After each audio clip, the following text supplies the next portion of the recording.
Nah, kalau bolak-balik matur, sesuatu itu ono aturane. Misalnya ngeten, sampean sedekah nganggo duit koin 100 ripis. Iku ya rapati disenengi mbek pangeran. Mergo kowe ya rapati seneng dhuwit 100 ripis. Disedekah sing ditampa sing kowe wis ana senenge.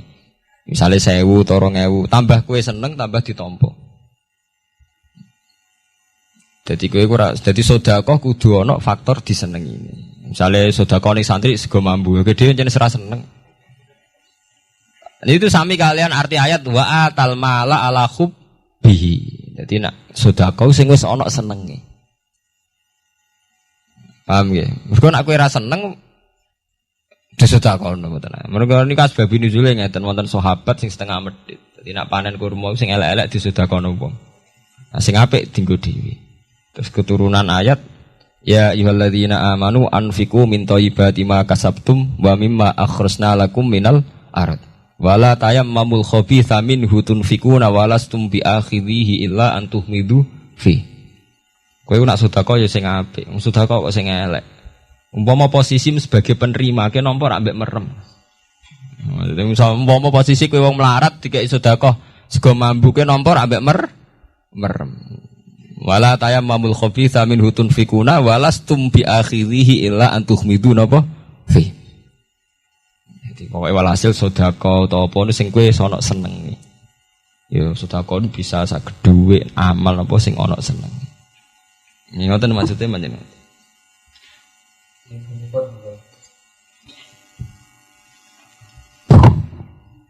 Langsung telu ngomong enggak ono. Ujub. Apa warep-warep mesti ujube to. Misale ngeten lho, contoh gampang. Kula bakto haji. Terus PD, mergo al hajjul mabrur ra salahu jazaa'un ilal. Nak kajiku mabrur ya swarga. Tapi urusane untuk swarga kan ngenteni sifat mabrur. Ya artinya kan paling gak kita harap swarga ngenteni bener-bener haji kita napa? Ngerasa mabrur tok wis ujug yo. Nggih mboten. Lho kan sami to nggih.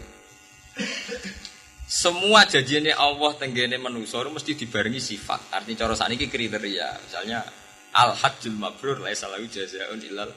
Rak nyebut mabrur. Berarti ketika ki arep swarga, berarti ki kan GR ujub kaji mabrur. Padahal dereng mesti napa?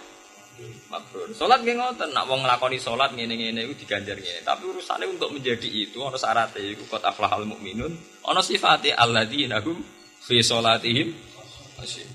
Sekali ndak khashi'un mlebune fawaidul lil musallin alladzina hum an salatihim. Jadi masalah utama kita itu sing paling enak mboten ngoten, mun ngadil kula. Paling enak misalnya ngeten. Haji mabrur walesane suwarga. Tapi nek sampean eling Allah ya Allah, kula jenengan takdir haji. Ya ampun. Sampean tuh enggak wajib dong ya. Arep-arep pahala itu kan sesuatu yang tidak wajib. Allah sendiri yang janji. Ya terserah Allah. Kita sendiri kan enggak wajib melakukan apa? Arep-arep. Kan enggak ono ning Quran kuwi kudu arep-arep kan mboten ana. Sing ono perintah ke sing ikhlas. Mulane ngendikane sing aran Wahab Zakaria Al-Ansori, kenapa muni lillahi ta'ala itu enggak wajib kok jadi syariat. Sholli fardhu dzuhri lillahi ta'ala, usolli fardul maghribi lillahi. Karena kata usolli, saya sholat itu kalau enggak diakhiri lillahi ta'ala rawan ujub. Iwak mau gue berniat ngono tok. Jadi usolli fardul dzuhri ben wong niat. Tapi nek usah niat ujube tetep kudu dilangi lillahi ta'ala. Usolli fardul asri kudu ditutup lillahi napa. Agak ngono men ndasem gedhe. Jadi pancen niku pun ulama mulai istighfar oleh bunuh khadun nafsi iku mun mentek amek to ben.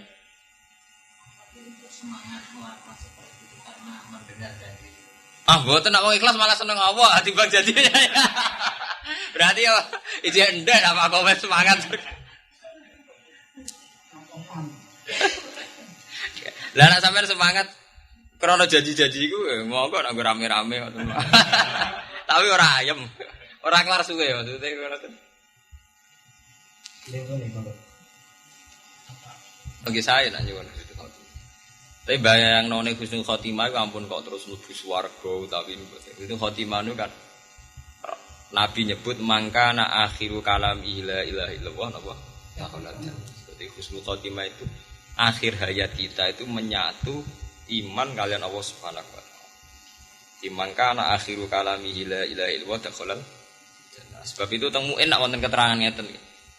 Di misalnya tiang badhe mati, wis klerak-klerak, mun muni Allah. Itu jangan sampai diajak ngomong yang lain. Pemene kon tanda tangan sertifikat. Mergo nak sampai dikon ngomong liya itu nanti kata Allah tidak akhiru kalamihi. Berarti kata Allah tidak sebagai akhir kalami. Jadi misalnya ngeten.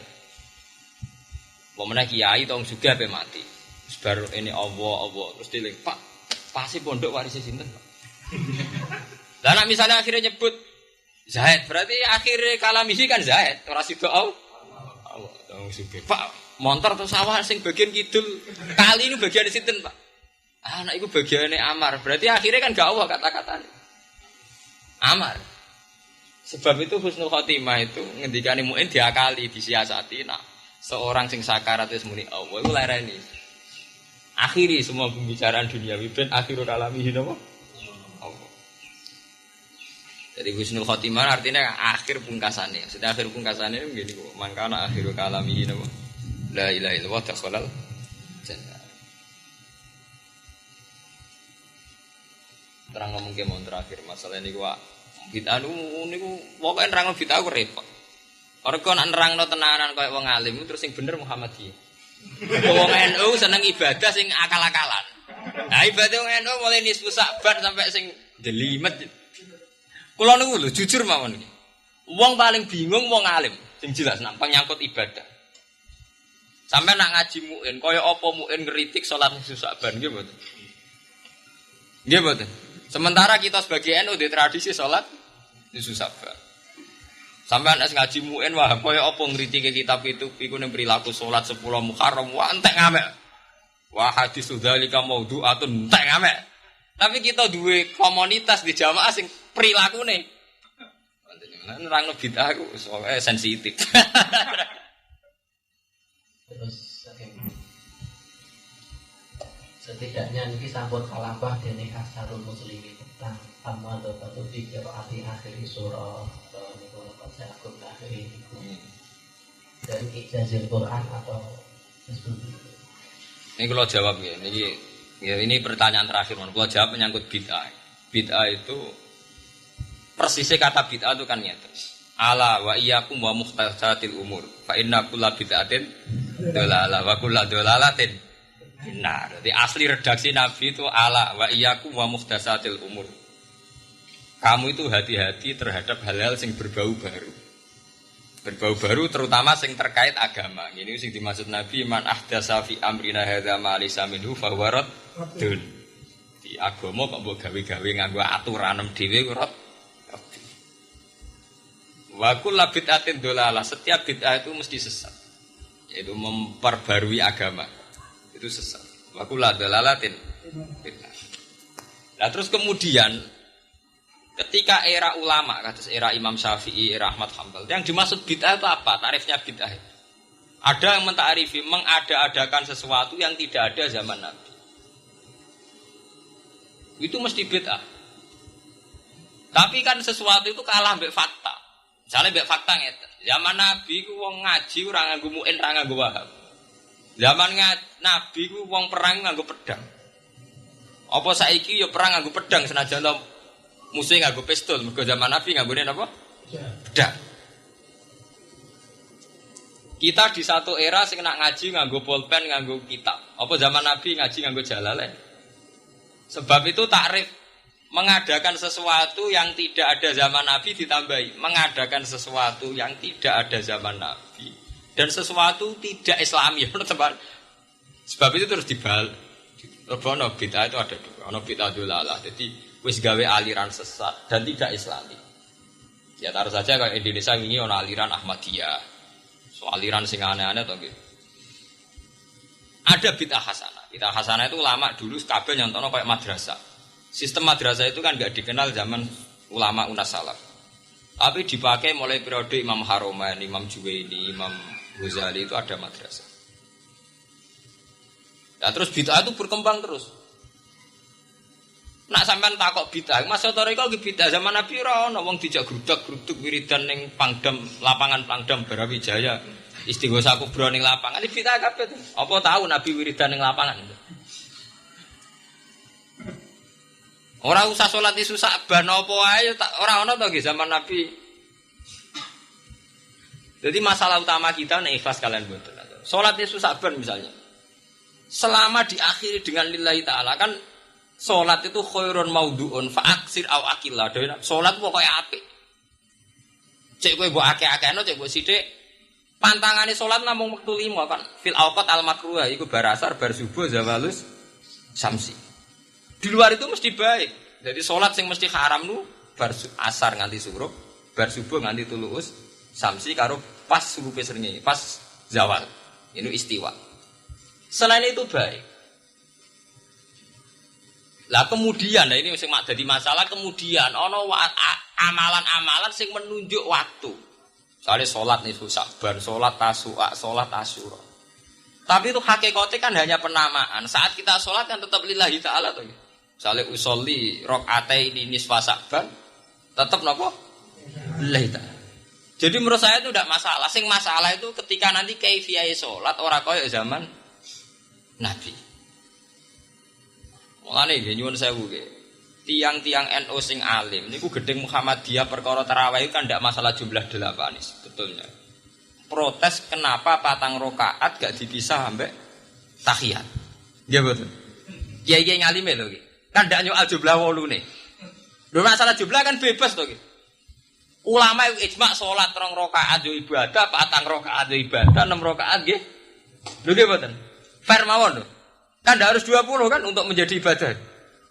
Untuk menjadi ibadah loh. Untuk dikatakan tarawih harus 20, tapi untuk menjadi ibadah salat sunat mosok kudu 20. Lho beda ta nggih untuk dikatakan tarawih mbok papri keberatan ora. Untuk dikatakan ibadah salat itu kudu 20 rakaat apa bebas? Untuk dikatakan ibadah. Bebas kan? Sampeyan salat 2 rakaat ibadah. 4 rakaat nggih ibadah, 6 rakaat nggih ibadah. Wong as-shalat khairun maudhu'un fa'aktsir au aqil la dewe Nabi kan. Cuma kan wonten masalah sing KNU rapati sering KNU sing alim mboten masalah wolu niku. Kan wonten tradisi 4 rakaat sak salaman. Lho yang mereka ada sering napa? 4 rakaat sak salaman. Karena itu tidak ada zaman Nabi. Dewe Nabi as-shalatu masna salat atrene kalih. Bahkan sing 4 rakaate mesti dipisah mbek tahiyat. Tidak ada salat 4 rakaat gendeng itu enggak ada. Salat itu mesti loro-loro. As-shalatu masna. Bahkan yang 4 rakaate mesti dipisah mbek tahiyat. Tapi untuk orang pulau ora ono hadise, Pak. Nabi malah ning riwayat 8 to. Riwayat lho nggih. Wong tarawih mulai Sayyidina jadi nak salat itu bebas. Untuk dikatakan salat itu yang penting 2 rakaat atau 4 rakaat dipisah mbek tahiyat. Jadi nak bid'ah aku repot, nerang bid'ah itu kabeh bid'ah zaman akhir ngaji nganggo mik ya bid'ah. Mulane Mbak Misbah Bangilan oleh nak rifi bid'ah kakean ngaji mik ya haram. Oh, pokoke bid'ah, tip ya bid'ah. Lah nak cara kiai mun kiai kaya kula bar alah gak VCD porno agak bid'ah. Agar gak pornografi. Lah masalahnya ki napa teknologi mbok go ngaji ya kenek, mbok go pornografi ya kenek. Wong alat ngono. Mik kan ngoten to, buka joget ya kena, buka pidato ya kan. Nah, mik go dangdutan ya kena, go adzan ya kan. Lah nek misbah nak review ekstrim bid'ah. Adzan lah nggo mik yo tetep bid'ah. Ayo repot yen nak ngoten iki kakan bid'ah.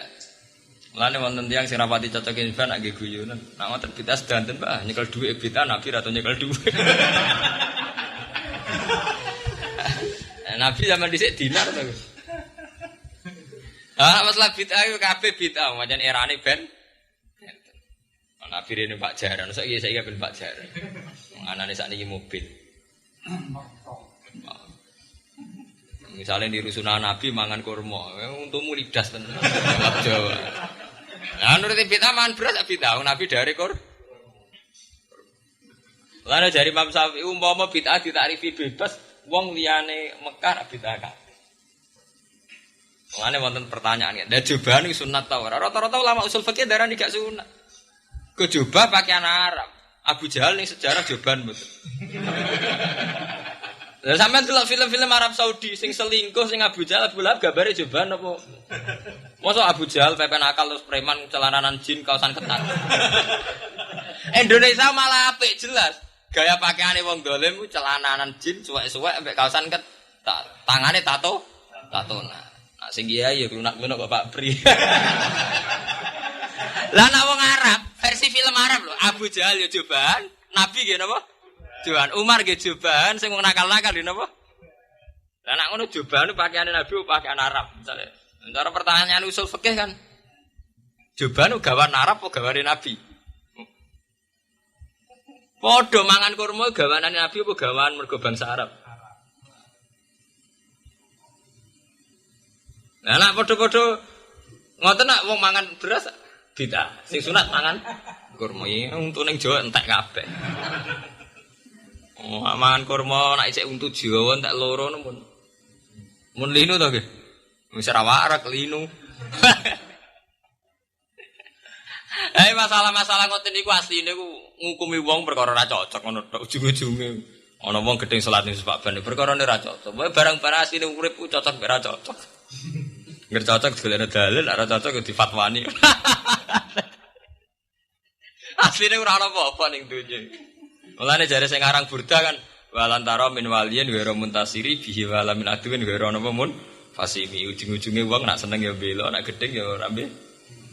Ana urip ora karo-karuan. Mulane enak ya kelas niku aman. Jadi ngoten nggih, penamaan itu hanya penamaan isu Sa'ban Tasura Asyura. Pada dasarnya namanya salat ya baik.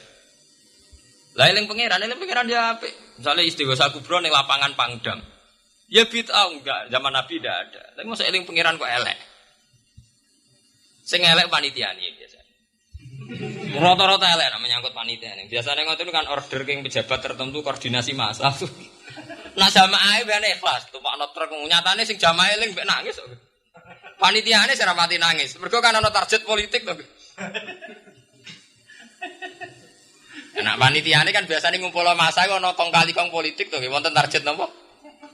Nah jamaah ikhlas to rata-rata. Nyatane nangis tenan to rata-rata sing tiyang awame. Lah panitiane ben rawan mboten ikhlas. Biasane kan wonten order ya. Wonten transaksi ini. Mana zaman akhir wis mboten karu-karuan, ora usah dirasakno. Wae paling enak nggih ikhlas nih. Sesuatu yang mudah. Tapi sampean gedeng nggih mboten nangis. Saat maksiat itu berani siar. Bandingannya nggih ngoten. Saat maksiat itu berani siar. Jadi ini yang Kang Taslim harus tahu. Bandingan kita itu hanya satu. Jadi ketika ulama-ulama sak mangke, ini namanya bil hikmah. Saat maksiat berani siar. Inul juga di depan umum. Semua pertunjukan porno aksi berani di depan. Masa kita menunjukkan eling Allah di depan umum larang. Itu ya penting. Sebab itu cara kula wiridan ning lapangan ning gone Pangdam cek iku bentuke istighosa.